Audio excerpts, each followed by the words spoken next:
What's up, guys? Mike here from Ekim Knives. And if you noticed, this ain't the knife shop. It's 6 o'clock in the morning here, and when I said I was going out for a few days, this is where I was coming. I'll roll in some pictures and everything so you guys can take a look, but I'm in St. Lucia right now. My soon-to-be mother and father-in-law gave us this trip for our engagement present, which was, how could you beat it? So I know my mother-in-law watches the videos every once in a while, so thank you very much. This is awesome here. So since I obviously don't have any knife stuff, which is very odd, I tend to keep checking my pocket to see if my knife is there, and obviously it's not, and I can't be in the knife shop. So I figured I'd do a little video on how to discuss it's early. I figured I'd discuss why I don't have books, you know, and why I think some makers are kind of gravitating towards not having books. But here's the thing, guys. When you have books, the way I see it, it's kind of like having credit card debt, bad credit card debt, because you owe something to somebody. So you are obligated to fulfill that with that client. So let's say you say you're going to do a run of 10. I'll do 10 knives, 10 customs, and I'll do it any way you like. Even if you don't take money up front, you take a small deposit, let's say $50 deposit. You still essentially just sign a contract with that person that says, I will get this done. Excuse me. I will get this done in this amount of time, and I will give you these results. It's a lot to live up to, right? And the time frame, I know the guys give estimates, and then people get upset when the estimate isn't right. Sometimes it's just a guessing game. Who knows? I'm still new at this. The problem with not having books is it takes some of the custom feel, because when you don't have books, you don't take customer input. I mean, you can, but most people don't. So it's whatever's up here is what gets created, and then it's, if you like it, you buy it. Now, if you've been waiting for something from a maker like myself or somebody that doesn't have books, you end up saying, you might say, well, I would have rather had it this way, but that's pretty good, I'll take that one. And you ended up settling. You know, is that a bad thing? No, because you might like it even more. But, like I said, you have no input. And I'm sorry if I'm leaning off camera a little bit. I broke my camera.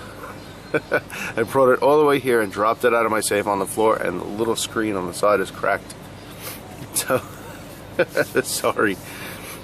I guess I'll just kind of fill this spot that I'm leaning out of with pictures of the trip or something. You know, and this is another thing too. When you have books, imagine how you would feel if, let's say, I took a 50% deposit from you. You've been waiting on your knife for 6 months, and then I upload a video of me here. Come on, man, what are you doing? You owe me a knife for 6 months now, and you're sitting here in paradise, and my knife's not getting made? That's not fair. It also takes away some of the freedom of experimenting. So let's say, we'll use my agitator friction folder as an example. Let's say I have 20 people say, I want an agitator. So now I'm locked into 20 agitators in a timely fashion. So if I want to experiment and maybe go into some fixed blades, even a chef's knife or a locking folder, my time to do so is kind of limited because I have to do the right thing for you guys. So that's one of the reasons. The other reason, which might be a big concern for knife makers, and it sure is of mine.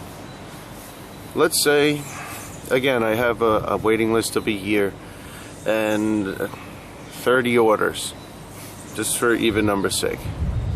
And something happens, let's say, I don't know, I'm walking down the street one day I break my leg, I break my arm, I just get injured. I get sick, a family member sick or injured, and I need to take care of them. Let's say I have to go and get another job after work, or after my real job. The knife making has to get put aside, right? If I break my hand, you need 2 hands for knife making. That's probably 8 weeks that I'll be down and out.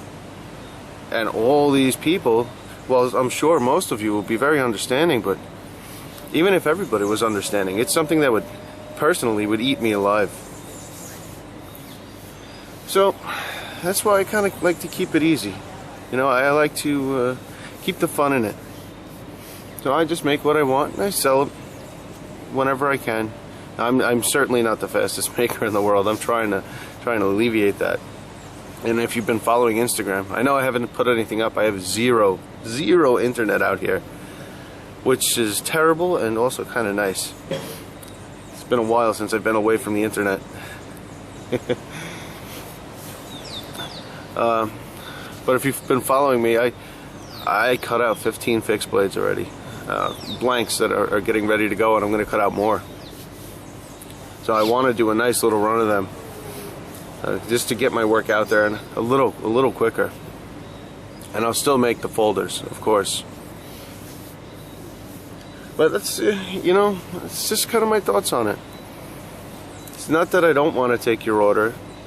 And you know what, it kills me to turn away customers, potential customers. Because when you get into items like this, sometimes it's a planned purchase. These guys have been wanting it. They call it the Grail knife, and they wanted it for a very long time, and they'll wait. They don't mind the wait. But on the other hand, sometimes it's an impulse purchase. So they say, "Wow, that's beautiful. It's how much? I'll take it. I don't want anybody else to own that. I'll take it right now. That's it." All right, that's your impulse purchase. Those guys, when I have nothing for sale, are the guys you lose. But while this, I guess, is kind of evolving into a little business for me, it's really not that. I still, at least where I live, it's way too expensive to live to quit my day job and go make knife making full time. That's a terrifying proposition to you knife makers out there that are part time and thinking of making the jump. You probably know how I feel. It's like, well, do I dive in head first and make enough knives, or do I just kind of keep it part-time? And even experienced makers, guys that are doing 20, 30 years, let's say, might not be for you. I think pool service is coming around. It's, like I said, it's 6 o'clock in the morning here. I'm just out here hanging out. You see the whole resort's still asleep. So I'll give you a quick spin around to where I am. Check that out, guys. A little overcast this morning. Maybe that's why everybody's hiding. So hopefully you could hear this. Hopefully I didn't break the camera too bad and ruin the audio. So that's it, guys. You're going to see this when I get home. So I have a bunch of videos coming up. So stay tuned. And who knows, maybe one day I'll change my mind about the books thing. But either way, I need to get some of my knives out there available for you guys. And I want to keep it enjoyable for everybody. This way, you don't get burned. You're not waiting for a knife. I don't make promises I can't keep. And I will not ever take money from you up front. And unless it's some kind of really extreme situation where you want plutonium or something in your knife handle. And different story. I tell you, every time I walk away, I made it halfway back across the resort now. I'm just kind of walking around here, watching the sunrise. And every time I'm standing on stairs, it's hard to find a little platform. I only brought a little tripod with me.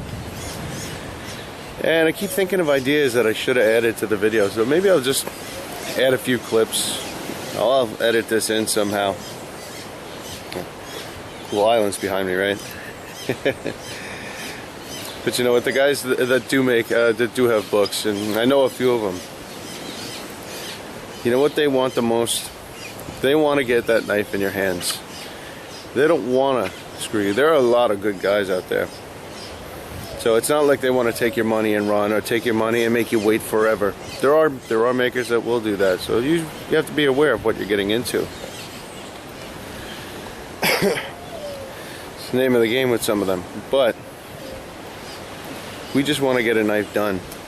We want to get it to you, and we want you to enjoy it, because after all, our names are on them. Right? That's almost our legacy. And if guys are doing it full time, it is their legacy. That's all they got. So, their service, their product, their quality, it's all one and the same.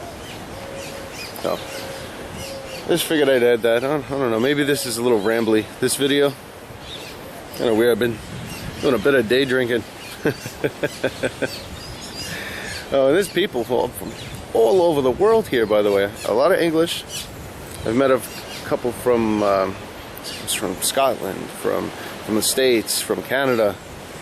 A little bit of everywhere. It's nice. It's nice. So, you guys need to do what you think is right. Do you want to wait on those books? Do you want to try your luck at seeing if you can be on time to be that one lucky guy to get a knife from somebody like Gavco. Gavco doesn't have books, but his knives sell in 2 seconds flat, and there's a line. So you're sitting there on the computer screen playing the refresh game, just trying to score a piece from him. You know, you may never get lucky. You might have to go to secondary market and pay stupid, ridiculous prices. You know, that's another reason why some guys are going to dealers. People on my level, I don't go through dealers or anything like that. You know, they don't even know I exist. People on my level. But the bigger guys, some of them go through dealers just so they can focus on the knife making aspect of it instead of the business, which can be a little rough sometimes. But I think that's it this time. I'm sure I'm going to make it 10 more feet, and I'm going to think of something else to add. I'm kind of holding the tripod so I don't break my camera anymore. I'm trying not to yell into the camera and wake up the whole resort. Back home is a different story. The knife shop, anything goes. Alright guys, I'll catch you later.